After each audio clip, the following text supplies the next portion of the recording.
Rider, assalamualaikum warahmatullahi wabarakatuh. Untuk kali ini saya mau ngeplok ke teman-teman ya untuk beberapa kasus motor yang sering terjadi ya. Otomatis teman-teman bertanya-tanya nih, kenapa sih pelanggannya bengkel itu kebanyakan motor matic ya. Alhasil teman-teman bisa lihat semua, matic full ya. Cuman satu unit yang motor bebek. Kenapa motor matic itu selalu jadi langganan bengkel? Sebenarnya alasannya cuma satu, motor matic itu adalah motor manja yang perlu perawatan. Ya, motor manja yang perlu perawatan, 3 item yang perlu dirawat pada motor matic: 1 engine, 2 transfer daya, 3 di bagian injeksi kalau dia menganut sistem injeksi. Ya. Kalau dia tidak menganut sistem injeksi, berarti cuma 2. Ya, karena karburator jarang bermasalah kecuali kalau Mio Sporty langganan. Karburator selalu bermasalah kalau Mio Sporty. Umuran sekitar kurang lebih 7-10 tahun, karburator Mio Sporty sudah breakdown. Itu sudah take over, mau minta ganti yang baru. Ganti KW paling tahan 1 tahun, itu pun kalau iya. Tapi kalau ganti ori bisa tahan bertahun-tahun. Ya, tapi untuk harga orinya 4 kali lipat. Dari harga kurang lebih 2,5 sampai 300 sampai dengan angka 900 untuk area Kalimantan. Kalau area Jawa dan lain sebagainya saya kurang tahu ya. Itu kalau Mio Sporty. Tapi kalau untuk motor-motor yang lain seperti motor pit dan lain sebagainya, karburatornya termasuk karburator yang awet. Itu keluhannya pada motor matic. Terus yang kedua juga transfer daya, teman-teman. Transfer daya seperti panbel, roller, rumahan kampas ganda, ya toh, CVT, itu adalah termasuk komponen-komponen yang pengecekan, perawatan, maintenance. Kalau tidak ada perawatan itu nggak akan bisa. Kenapa? Sepisal seperti panbel. Panbel itu kapasitasnya hanya 25.000 km batas untuk pemakaiannya. Kalau enggak akan menimbulkan efek yang ekstrim. Itu bisa putus panbel atau kelipat atau lain sebagainya. Terus juga kalau seandainya CVT itu tidak diservis dalam jangka waktu yang lama, ya misal 6 bulan sampai 1 tahun berikutnya, atau tidak diservis 5.000 atau per 10.000 km, kita nggak tahu di dalam CVT tersebut ada masalah atau tidak. Semisal kebocoran dari seal kruk as atau seal as primary yang sering terjadi pada motor maticnya teman-teman. Nah, teman-teman harus pahami itu. Hal-hal tersebut yang harus diperhatikan ya teman-teman. Makanya kalau sirkulasi dari maintenance-nya motor matic itu sungguh sangat sensitif ya, dalam artian tidak bisa difleksibelkan seperti motor bebek pada umumnya. Apalagi motor-motor bebek yang pada karbu yang bisa dikatakan motor tahan banting ya. Dipakai bungong, dipakai paling ganti busi selesai masalahnya. Enggak seperti itu. Motor matic butuh perawatan yang lumayan ekstra. Kelemahan motor matic juga ada pada transfer daya yang seperti yang saya sebutkan tadi. Banyak kelemahan-kelemahan yang ada di sana, butuh perawatan ya. Pengecekan yang seperti seal kruk as, seal as primary, rumahan roller oblak ya, atau kampas ganda yang aus ya, menimbulkan suara berisik, atau bearing di dalam bodi CVT yang bermasalah ya, itu perlu diperhatikan ya.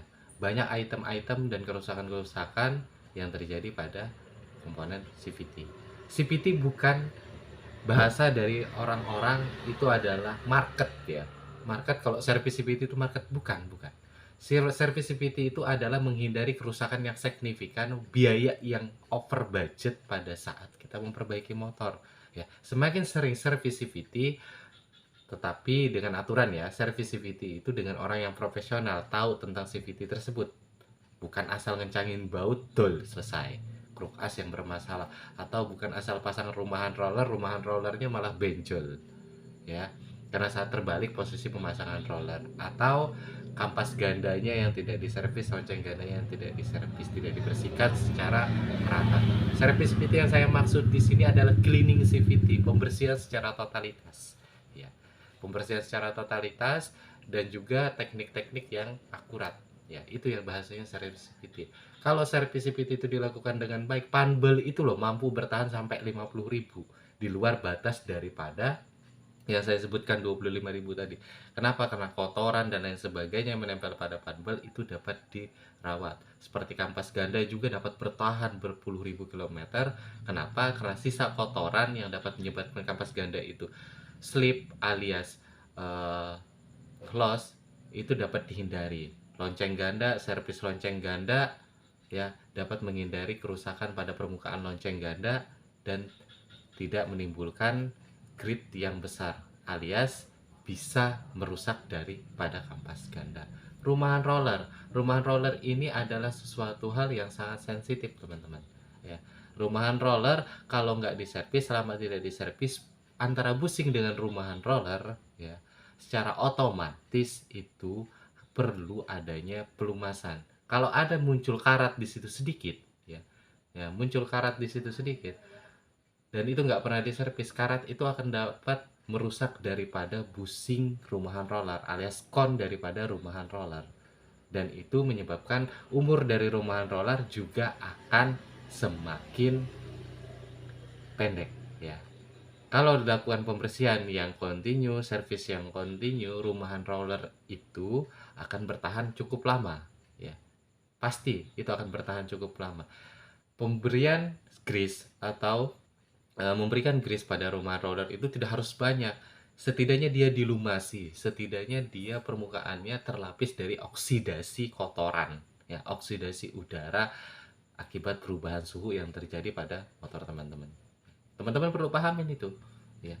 Teman-teman perlu pahami. Jadi kalau serviceability itu bukan market ya teman-teman, bukan market. Itu adalah hal yang perlu teman-teman wajib lakukan, laksanakan untuk menghindari pengeluaran budget yang signifikan pada motor teman-teman ya. Paling kalau serviceability kalau untuk wilayah daerah Kalimantan itu 50.000 udah full bersih teman-teman, udah full bersih, alias semua yang ada di area itu seperti kampas ganda, rumahan roller dan sebagainya itu dibersihkan secara totalitas ya, totalitas. Entah itu medianya menggunakan bensin, entah itu medianya menggunakan air sabun, entah itu menggunakan kompresor, intinya bersih ya, intinya bersih ya, tidak ada kotoran yang menempel pada area box daripada transfer daya atau CVT. Yang ketiga, engine. Engine motor matic itu adalah engine yang sering bermasalah. Kenapa saya bilang sering bermasalah? Karena kadar pendinginan pada motor matic itu terbatas teman-teman. Sekalipun dia mempunyai sistem pendinginan cooling fan ya, itu tidak akan maksimal karena posisi mesinnya di tengah di bagian dashboard depan. Di bagian dashboard depan dia terbungkus ya, otomatis pendinginannya tetap tidak akan maksimal, apalagi menggunakan sistem cooling fan. Masih mending kalau menggunakan sistem daripada karburator, ada sistem daripada radiator ya, itu lebih maksimal untuk sistem pendinginan. Sistem pendinginan itulah yang jadi masalah motor, engine motor teman-teman, kudu perawatan yang maksimal di bagian pelumasan, yaitu oli. Jadi oli itu satu lagi, bukan market. Perawatan oli, perbandingan pergantian oli motor matic dengan motor bebek itu 1:2, bahkan 1:3 teman-teman. Kenapa saya katakan seperti itu? Motor matic dapat bertahan 1 bulan saja olinya, tapi kalau motor bebek bisa bertahan kurang lebih 2-3 bulan ya, karena sistem pendinginan pada motor bebek itu maksimal ya, tapi kalau sistem pendinginan pada motor matic itu tidak maksimal. Itulah yang menyebabkan oli itu cepat habis ya, oli itu cepat berkurang ya. Kenapa? Karena kadar di dalam oli yang perlu teman-teman tahu, oli itu mengandung 70% air dan 30% base oil ya. Jadi apabila dia mencapai titik suhu, titik didih, oli tadi akan mendidih dan menguap. Secara otomatis kalau ada penguapan akan ada pengurangan dari kapasitas atau volume daripada oli tersebut. Itu yang teman-teman perlu tahu. Tidak perlu motor itu ngasap, pakai aja motor matic selama kurang lebih 4-5 bulan, takar olinya keluar, pasti akan berkurang. Signifikannya hal tersebut, intensifnya perawatan tersebut itu mempengaruhi umur dari mesin teman-teman. Belum apa-apa, mesin motor matic udah turun mesin. Karena pemahaman mindset yang salah dari teman-teman. Karena olinya dapat bertahan 2 bulan, olinya dapat bertahan 3 bulan, pakai aja. Olinya dapat bertahan 3.000, 4.000, 5.000. Itu impossible kalau menurut saya.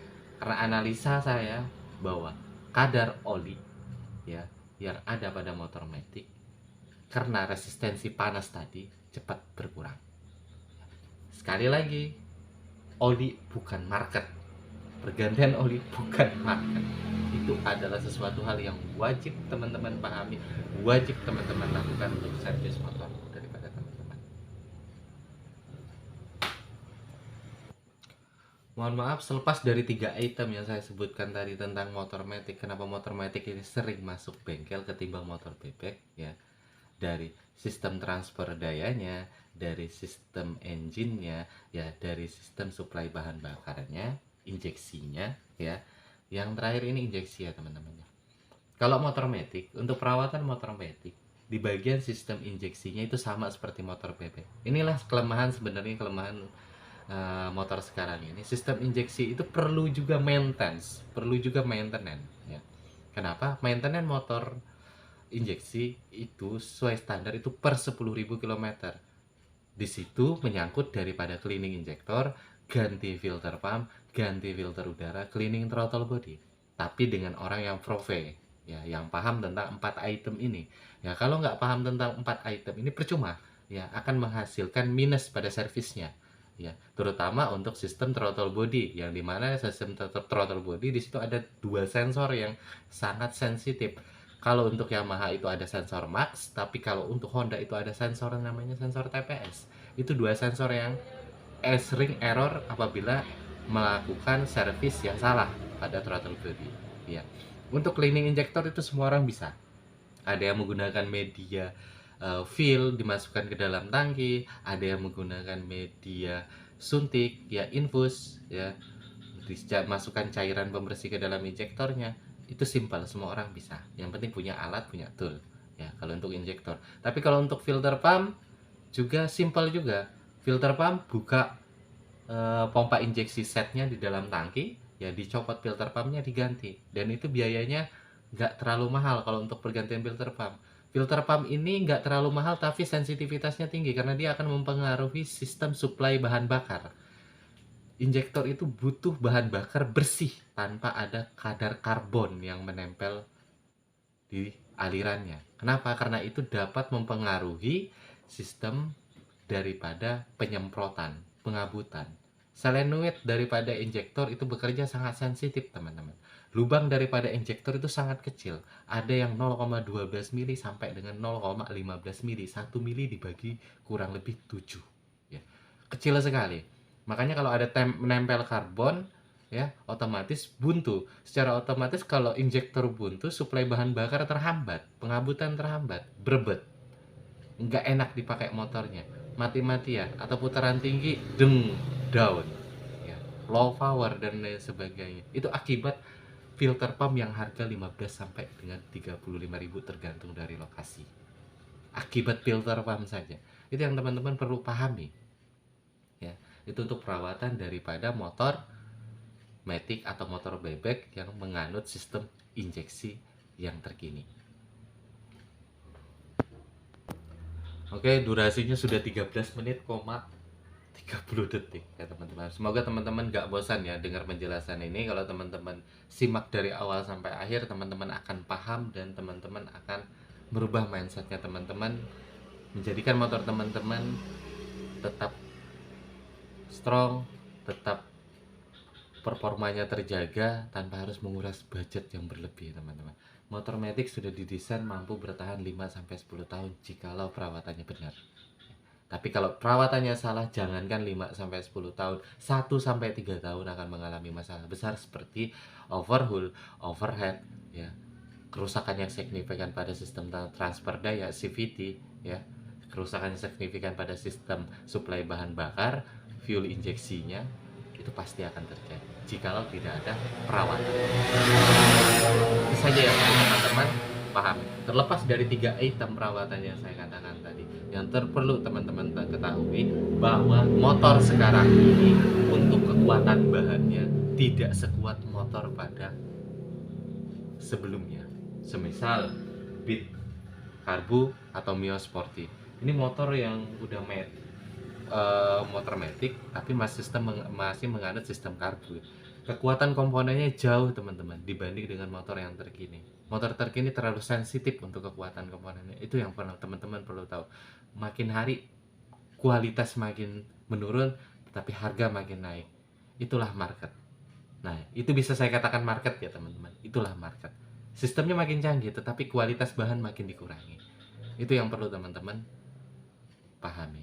Jadi sensitivitasnya makin tinggi, daya perawatannya, daya pengeluaran budgetnya itu lebih tinggi teman-teman. Oke, mungkin itu saja dari saya. Kurang dan lebihnya saya mohon maaf. Apabila ada yang kurang apapun yang teman-teman ingin tanyakan, mau motor apapun yang jenisnya Matic, silahkan teman-teman komen, akan saya balas. Saya akan bantu semaksimal mungkin dengan penjelasan yang saya bisa untuk membantu mengatasi masalah pada motor teman-teman. Ya. Kurang dan lebihnya saya mohon maaf. Wassalamualaikum warahmatullahi wabarakatuh. Sampai berjumpa.